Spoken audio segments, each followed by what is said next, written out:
Bismillahirrahmanirrahim. Assalamualaikum warahmatullahi wabarakatuh. Bagaimana kabarnya anak semua? Semoga selalu sehat dan dalam lindungan Allah Subhanahu wa taala. Amin amin ya rabbal alamin. Kembali lagi dengan saya, Ibu Kaisa Kamala Mumtaz. Dan di masa pandemi ini, kita harus selalu menjaga kesehatan dan juga mematuhi protokol kesehatan ya.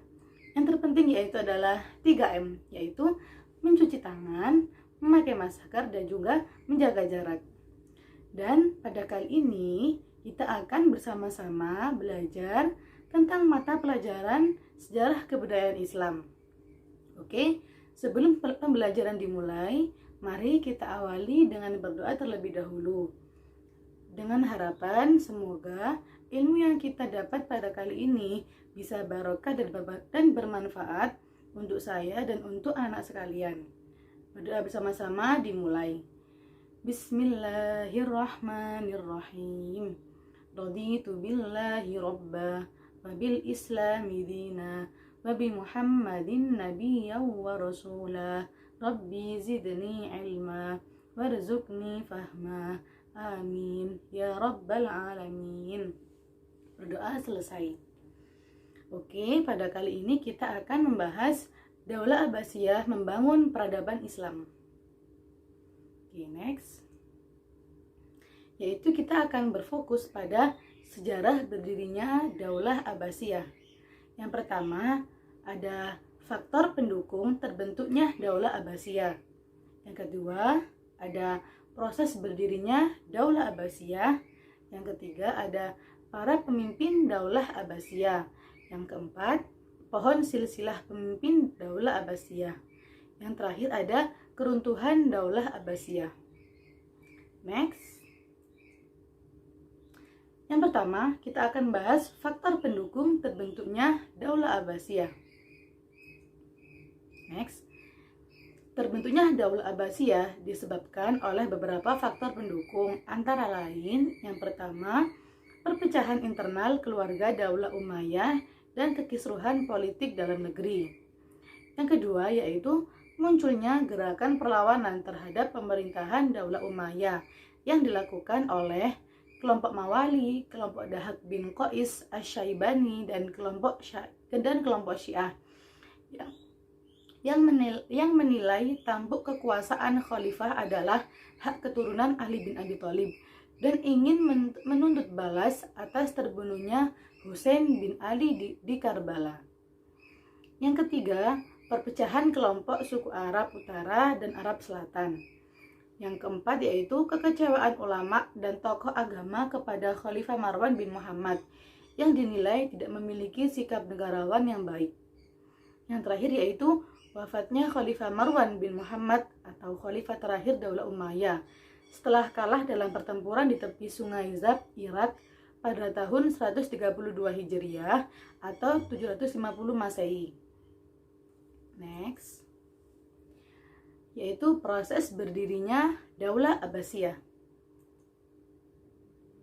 Nah, pada babak ketiga dalam drama besar politik Islam ditandai dengan berdirinya Daulah Abbasiyah. Mereka menyebut dirinya dengan Daulah yang menandakan sebuah era baru dan memang benar-benar menjadi era baru. Dinamakan Abbasiyah karena pendiri daulah ini merupakan keturunan Abbas bin Abdul Muthalib, yaitu paman Nabi Muhammad SAW. Daulah Abbasiyah berkuasa dalam rentang waktu yang panjang, yaitu selama 550 tahun, pada tahun 750 sampai 1258 Masehi, yang berpusat di Baghdad, Irak sebagai ibu kota. Wilayah kekuasaan Daulah Abbasiyah membentang luas, meliputi Asia Barat, Asia Selatan, Afrika Utara, hingga Eropa.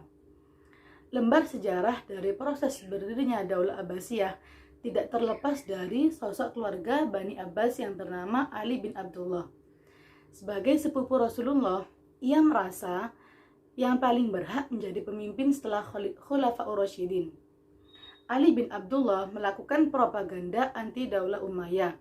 Ia mencoba meraih simpati masyarakat luas dengan menamakan gerakan propagandanya sebagai keluarga Bani Hashim.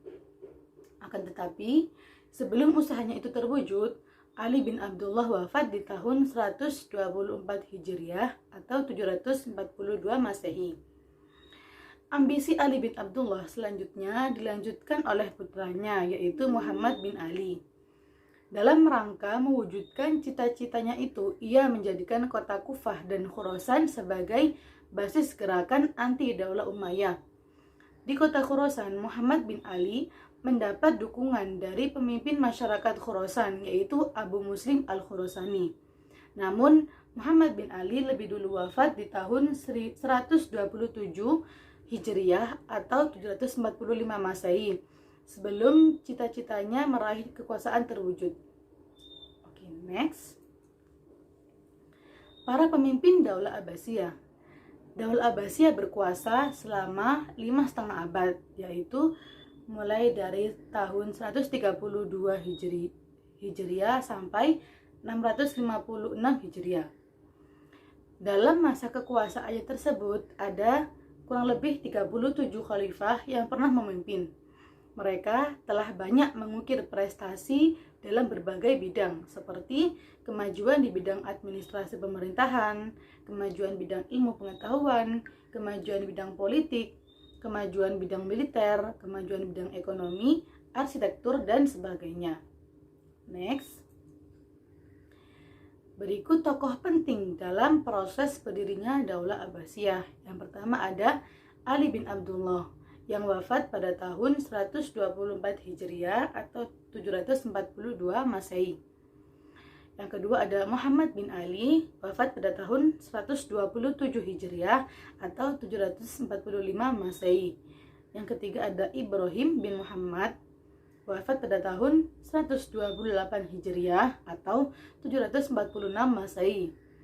Yang keempat ada Abul Abbas As-Soffah, yaitu khalifah pertama Bani Abbasiyah. Yang terakhir yaitu Abu Ja'far Al-Mansur, yang dalam perjalanan sejarah kelak akan menjadi khalifah yang kedua. Oke, next. Berikut adalah pohon silsilah pemimpin Daulah Abbasiyah. Ya, bisa dilihat ya anak-anak. Ada sangat banyak pemimpin Daulah Abbasiyah pada masa itu. Oke, next.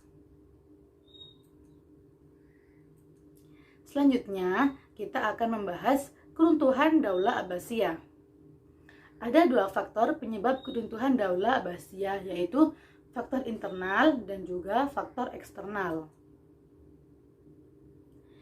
Kekhalifahan Daulah Abbasiyah tidak dapat lagi mengendalikan dan mengawasi jalannya roda pemerintahan daerah di wilayah kekuasaan Daulah Abbasiyah sepanjang kawasan Mediterania dengan Asia Tengah, yang akibatnya munculnya disintegrasi antara kekuatan-kekuatan sosial dan kelompok-kelompok moral. Seiring dengan itu, terjadi kehancuran semangat juang bangsa Arab, perbudakan, kehidupan mewah, minum-minuman keras, nyanyian-nyanyian yang rutin dipertunjukkan di lingkungan istana, merupakan faktor lain yang melemahkan semangat juang dan menghasilkan generasi pewaris tahta yang lemah. Oke, next, yaitu faktor internal. Di antaranya lebih banyak berperan sebagai penyebab kehancuran Daulah Abbasiyah, yaitu yang pertama ada hubud dunia atau kecintaan yang berlebihan terhadap kemewahan dunia. Periode awal Daulah Abbasiyah berkuasa menghasilkan kemakmuran dan kemewahan hidup di kalangan penguasa. Kondisi inilah yang mendorong generasi khalifah berikutnya untuk hidup lebih mewah dari khalifah sebelumnya. Hal ini menyebabkan pemborosan uang kas negara. Yang kedua ada konflik keluarga Daulah Abbasiyah yang berujung pada perebutan kekuasaan. Pada periode kedua kekhalifahan Daulah Abbasiyah, perebutan kekuasaan nampak jelas. Pada periode ini hanya 4 khalifah yang meninggal secara wajar. Selebihnya para khalifah ada yang meninggal diracun, dibunuh, dan bahkan diturunkan paksa. Yang ketiga yaitu meningkatnya konflik keagamaan. Konflik antara kelompok Sunni Syiah sejak masa Khalifah Ali bin Abi Thalib dan Muawiyah bin Abi Sufyan tidak pernah selesai hingga masa Daulah Abbasiyah. Yang terakhir yaitu melemahnya jiwa patriotisme dan nasionalisme. Daulah Abbasiyah banyak memperoleh kemakmuran, sehingga mampu membayar tentara asing dari Turki untuk menjaga keamanan dan pertahanan negara. Persoalan ini memicu merosotnya jiwa patriotisme dan nasionalisme rakyat Daulah Abbasiyah. Oke, next. Faktor eksternal. Penyerangan tentara Mongol atas Baghdad, yaitu ibu kota Daulah Abbasiyah, yang dipimpin oleh Hulagu Khan pada tahun 1258 Masehi. Saat itu, Daulah Abbasiyah dipimpin oleh Mu'tasim Billah. Setelah kota Baghdad hancur dan Khalifah Daulah Abbasiyah terbunuh, berakhirlah kekuasaan Daulah Abbasiyah. Untuk pertama kalinya dalam sejarah, dunia muslim tanpa khalifah yang namanya biasa disebut-sebut dalam sholat Jumat. Oke, faktor eksternal yaitu yang pertama, banyak muncul pemberontakan. Setelah periode kedua, kekhalifahan Daulah Abbasiyah tidak sekuat para pendahulunya.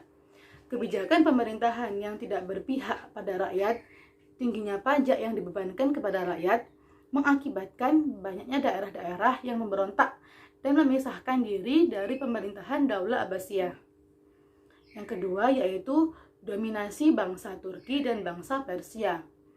Bangsa Turki dan bangsa Persia, Bani Buwayhi, banyak menguasai pemerintahan dan mempengaruhi kebijakan khalifah. Hingga segala persoalan terkait jalannya roda pemerintahan dikendalikan oleh bangsa Turki dan bangsa Persia.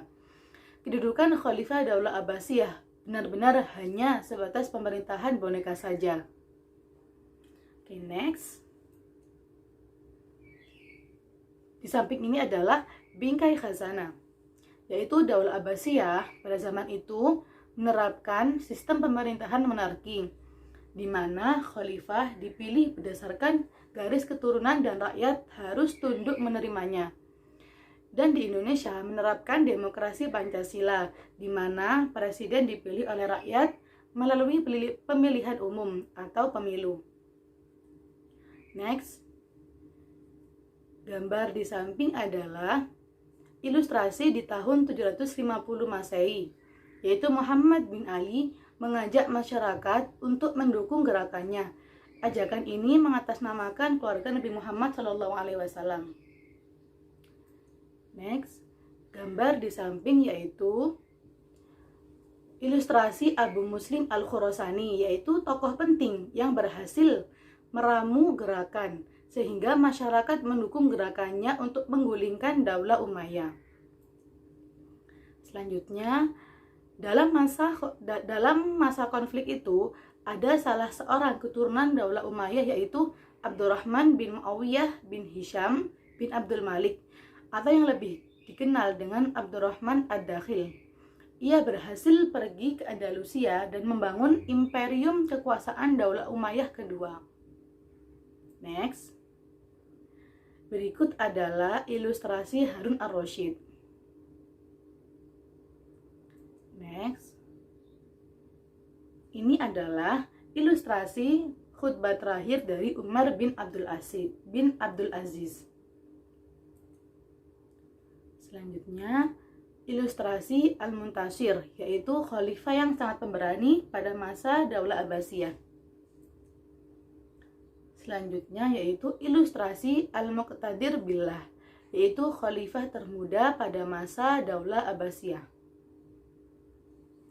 Next, yaitu ilustrasi kejayaan Bani Abbasiyah dalam kenangan sejarah. Dan yang terakhir yaitu ilustrasi dari Bani Abbasiyah yang disebut dengan The Golden Age of Islam. Oke, alhamdulillahirrabbilalamin. Materi kita pada hari ini telah Ibu sampaikan. Dengan harapan semoga kalian memahami apa yang telah kita bahas bersama pada hari ini. Oke, sekian dari saya. Semoga anak-anak ibu bisa menjadi anak-anak yang soleh-soleha, ilmunya bisa bermanfaat dan barokah fid dini wad dunya wal akhirah. Amin amin ya rabbal alamin. Mohon maaf apabila ibu masih terdapat banyak kekurangan dalam mengajar kalian. Sekian pertemuan kita pada kali ini. Assalamualaikum warahmatullahi wabarakatuh.